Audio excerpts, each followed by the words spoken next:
وہی بتوں سے تجھ کو امید ہے، خدا سے نا امیدی. تو وہاں پھر سے اپنا مفاد آ گیا نا بیچ میں.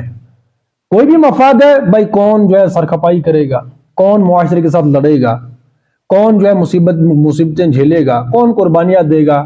یہاں پر تو رشتہ داریں ناراض ہو جائیں گی، یہاں پر تو میرا یہ نقصان ہوگا، یا پیسہ ہے، مال ہے، جو بھی مفاد، ظاہر سی بات ہے مفاد ہی ہے نا. تو مفاد آ گیا تو امید وابستہ ہے اس سے. جو کچھ میں کروں گا گویا میں نے اس لیے کیا کہ میرا مفاد اس سے وابستہ. وغیرہ دنیا میں کون سا بندہ ایسا کوئی کام کرتا ہے جو لایا نہیں ہے، میننگ لیس ہے؟ کوئی کرتا ہے ایسا کام؟ ہر کوئی بندہ بھائی کچھ تو کر رہا ہے نا. تو کس لیے کر رہا ہے؟ اپنے فائدے کے لیے. تو ہم جو کام کریں گے اپنے فائدے کے لیے کریں گے. تو گویا وہی ہے، بتوں سے تجھ کو امید ہے، کوئی امید تو وابستہ ہے. قرآن کے اصول جو ہم نے مانے ہوئے ہیں ان سے ہماری کوئی امید وابستہ نہیں. کوئی جو ہے وہ کوئی کیریئر نہیں ہے، کوئی ڈیولپمنٹ نہیں ہے، کوئی راحت نہیں ہے، کوئی امن نہیں ہے، کوئی سکون نظر ہی نہیں آتا کہ ہم اس اصول کو بنیاد بنائیں گے تو میرا کچھ خیر ہوگا، میرا کوئی بھلا ہوگا. ایسا ہے بھائی؟ جو بھی میں یہ کہہ رہا ہوں، جو بھی ہم کام کرتے ہیں تو بھلائی کے لیے کرتے ہیں نا، میرا کوئی بھلا ہوگا. قرآن و سنت کے اصولوں کو ہم اس لیے بنیاد اول و آخر نہیں بناتے کہ کوئی اس سے مجھے کوئی امید بھلائی کی، خیر کی، سکون کی، راحت کی، فائدے، اس سے کوئی امید ہی نہیں ہے. تو یہ تو اقبال نے کہا، قرآن نے یہی، اللہ نے یہی کہا، اقبال نے اس کی ترجمانی کر دی. اللہ نے کہا کہ تمہاری یہ حرکت کہ اللہ کے قانون کے مطابق فیصلے نہیں کرتے، تم کافر ہو. سورہ نساء میں بتایا کہ قرآن و سنت کی طرف رجوع نہیں کرتے، فیصلے نہیں کرتے، تم منافق ہو. قرآن و سنت کے مطابق تم فیصلے نہیں کرتے، حکم تو یہ ہوا ہے قرآن کے مطابق فیصلے کرو. لیکن جب تمہاری حالت یہ ہے کہ جب تمہیں فیصلہ کرانے کی باری آتی ہے، معاملات جو بھی چلاتے ہو تم، اس وقت تم طاغوت کے پاس جاتے ہو، حالانکہ تمہیں تو طاغوت سے کفر کرنے کا حکم دیا ہے. اب اور اللہ تبارک و تعالیٰ کیسے کیسے ہمیں سمجھائے. اس لیے ہم اس کو، اسی لیے علامہ اقبال نے اس کی ترجمانی یوں کی پھر کہ بتوں سے تجھ کو امید ہے، خدا سے نا امیدی. مجھے بتا تو صحیح اور کافری کیا ہے؟ اس سے بڑی کون سی کافری ہوگی؟ دوہری کافری ہے یہ، چاپلوسی، بدتمیزی، گستاخی، ناہنجر، کیا نہ کیا کون سے الفاظ لائے کہ مسلمان نے مانا بھی، اس کے بعد اسی کا بالکل اس کے خلاف میرا پورا عمل. تو ایک ہوتا ہے قولی ریجیکشن، ایک عملی ریجیکشن سب سے بڑی بھاری ہوتی ہے. جیسے ہم ایک عام طور پہ کیا کہتے ہیں، ایک عمل 100 تقریروں پر بھاری ہوتا ہے. کوئی ایک عمل کرو تو 100 تقریریں وہاں مات کھا جاتی ہیں. تو ایک عمل ہی ہے تو ہے بھائی، یہ شعبہ ایسے چلانا کہ بھائی نہیں بھائی ہم تو مسلمان ہیں، ٹھیک ہے، بٹ یہ یہاں نہیں چلے گا. کیوں نہیں چلے گا؟ تو جو چیز نہیں چلے گی اس کا مطلب اس سے کچھ نقصان ہو رہا ہے. سمپل ہے. قرآن و سنت کے مطابق اس وقت کوئی شعبہ نہیں ہم چلا رہے ہیں. کیوں؟ کیونکہ نقصان ہمیں دکھ رہا ہے وہاں، فائدہ کسی اور چیز میں، اس لیے اس کو اصول بنایا. تو سمپل ہے نا. تو گویا ہم نے عملی طور پر یہ کیا کہ نہیں، یہ قرآن و سنت جو اس وقت آؤٹ آف ڈیٹ ہے. یہی تو کہا عملی طور پر. اس کے بعد ہم کیا کہتے ہیں، عقیدہ نظریے پہ بات کریں، وہاں بہت بحث کریں گے. اللہ کے متعلق کیا ہمارا گمان ہے؟ الرحمن الرحیم ہر نماز میں دہراتے ہیں، رحمان الرحیم ہے، اللہ تو رحمت والا ہے. حضور صلی اللہ علیہ وسلم جو آیت پیش کریں وہ رحمت للعالمین ہے. تو بھائی اللہ رحمان ہے، رحیم ہے، رحمت للعالمین حضور صلی اللہ علیہ وسلم کے لیے ہمارا نظریہ عقیدہ ہے. ہم کہتے ہیں قرآن آیتیں کوٹ کرتے ہیں، لیکن کوئی کام ہمیں رحمت نظر نہیں آتا ان کا، سب کا، نہ اللہ کا نہ رسول کا. عملی طور پر ہم یہی کہتے ہیں کہ نہیں، یہ رحمت والا مطلب حضور کا صلی اللہ علیہ وسلم اور اللہ کا جو بھی ترغیب ہے قرآن و سنت میں جو بھی ثابت ہے وہ رحمت ہی رحمت ہے نا، کوئی بھی شعبہ ہو. عملی طور پر ہم نے کہا کہ اگر اسی رحمت کی بنیاد پر ہم نے اصول بنایا کوئی کسی بھی شعبے کا زندگی کا، تو مصیبت میں پڑ جائیں گے. امید ہی نہیں ہے کہ یہاں سے کوئی خیر برآمد ہو کر رہے گا، کچھ بھی نہیں. اس لیے ہم نے ان کو ریجیکٹ کیا عملی طور پر، اور کسی اور نظریہ اس کے اپنی، ہم نے آیت پڑھی کہ ان کی خواہشات کی پیروی نہ کرو، اپنی خواہشات کا پر مبنی کوئی اصول ہے، یا کسی اور فلاسفر کا اصول ہے. اجتماعی طور پر جتنے میں کتنے نظریات چلے اور کس نے چلائے؟ بھائی دنیا میں یہ قانون چلتا ہے یا نظریہ چلتا ہے، بھائی وہ چلاتے ہیں، ہم تو چلتا ہے. جو نظریہ چلانا چاہیں گے وہ چلے گا. اللہ کا دیا ہوا نظر نہیں چلاتے ہم تو نہیں چلتا. اللہ زبردستی تو نہیں، کہ یہی تو اختیار دیا ہے نا، خلیفہ ہے کہ پروردگار وہ جو افکار الوی کی جو شعر ہے کہ اب تو بہت ہو گیا کہ اپنے خلیفے کو رسی ڈال، تو وہ جو ہے وہ حالات آئے ہیں۔ اختیار دیا تھا اما شاکر و اما کفرا، وہ تو ایمان اور کفر کے درمیان کا ہے نا، کہ تم نے یہ قبول کرنا کہ یہ کرنا۔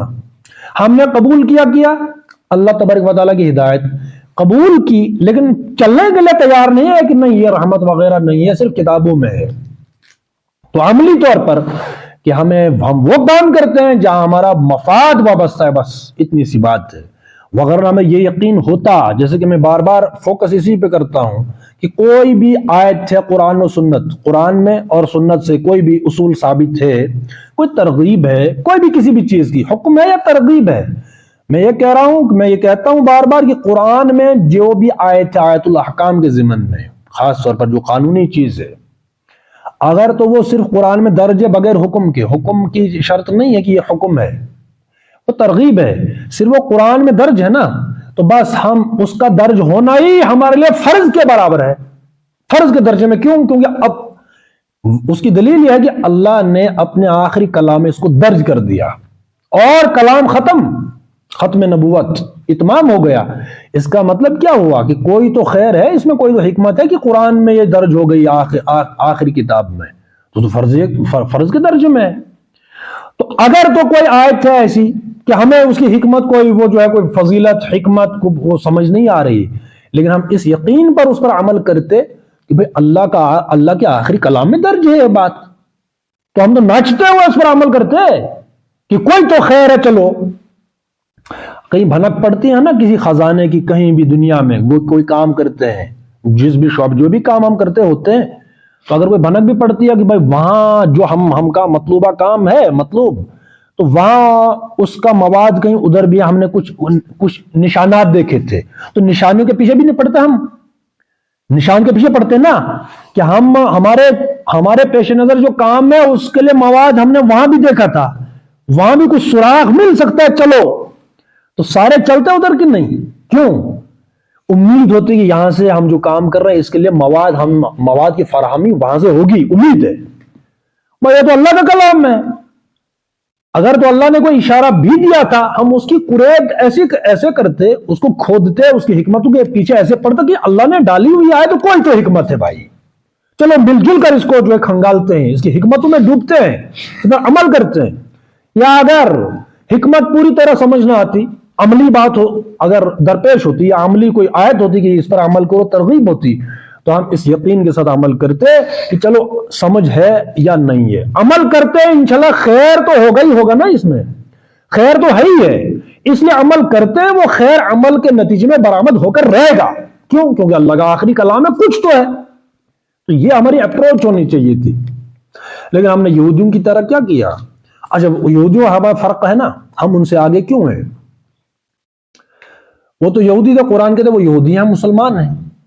وہ آتے تھے، جیسے ہم نے پیچھے پڑھا کہ تورات میں ان کو لگتا تھا کہ بھائی فتویٰ میرے خلاف پڑے گا، چلو رسول اللہ صلی اللہ علیہ وسلم کے پاس، کوئی تو گنجائش نکلے گی۔ اس وقت کوئی نظریہ نہیں تھا، کچھ بھی نہیں تھا، رسول اللہ صلی اللہ علیہ وسلم وہاں موجود تھے۔ آج ہم کیا کرتے؟ تو آتے تو رسول اللہ صلی اللہ علیہ وسلم کے پاس تھے، چاہے تو وہ دو نمبری ہی تھی ان کی، بچنے کے لیے آتے تھے۔ ہم کیا کرتے؟ ہم تو آج عام انسانوں کے نظریات ان کے پیچھے پڑتے۔ اللہ کی ہدایت گھر پہ ہے، اللہ کی ہدایت پس پشت، اور اصول کہاں سے لے رہے؟ کسی عام میرے جیسے انسان، آپ کے جیسا انسان، اور ایسا انسان جو اللہ رسول کو مانتا ہی نہیں۔ چھڈو جی، مطلب انہوں نے اللہ کو ہی نکال دیا ہے پورے سسٹم سے، پورے نظریے سے۔ ہم ان کے پاس اور بالکل مطمئن ہیں، فتوے دے رہے ہیں چھوٹی موٹی چیزوں پر۔ مصلحتوں کے شکار کون سی مصلحت؟ جب ختم نبوت ہوگی اب کون سی مصلحت ہے؟ مصلحت اور گریجولی کوئی بھی قوانین اصول بنتے ہیں جب رسول موجود ہوتے ہیں۔ رسول اللہ صلی اللہ علیہ وسلم کے ساتھ یا کسی بھی وقت کوئی بھی نبی موجود ہے تو گریجولی، اور یہ جو تدریجی احکامات ہم بات کر رہے ہیں وہ تدریجن، ہم مکی دور میں کہ مدنی دور میں، مکی مدنی جو ہے رسول اللہ صلی اللہ علیہ وسلم خاص تھا، رسول وقت کے رسول آخری نبی صلی اللہ علیہ وسلم موجود ہیں، تو یہ گریجولی چل رہا تھا۔ ترتیب نزولی تو یہی ہے، ترتیب نزولی کچھ اور ہے، ترتیب مصحف جو ہے وہ کچھ اور ہے۔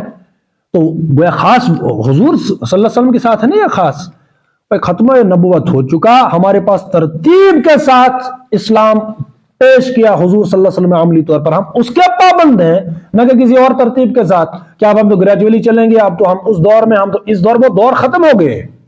حضور صلی اللہ علیہ وسلم کے ساتھ وہ دور سارے کیا ہو گئے؟ ختم ہو گئے۔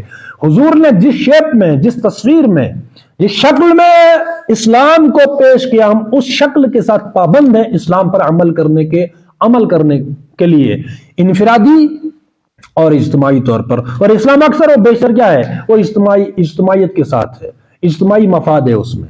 اجتماعیت صحیح ہے تو انفرادی وہ معاملات بھی صحیح ہیں۔ حوض کی مثال ہم بار بار دیتے ہیں، حوض صحیح ہے، پانی ہر گھر میں صحیح سپلائی ہے، حوض ہی خراب ہے تو نیچے آپ کتنی تبلیغ کرتے رہو، پانی صاحب ختمات پڑھاتے رہو، تو حوض ٹھیک تھوڑی نہ ہوگا۔ اس کے لیے اصول دیں گے، حوض کیسے ٹھیک ہوگا؟ پورا چیپٹر ہے قرآن میں کیسے کرنا ہے ٹھیک ہے نا۔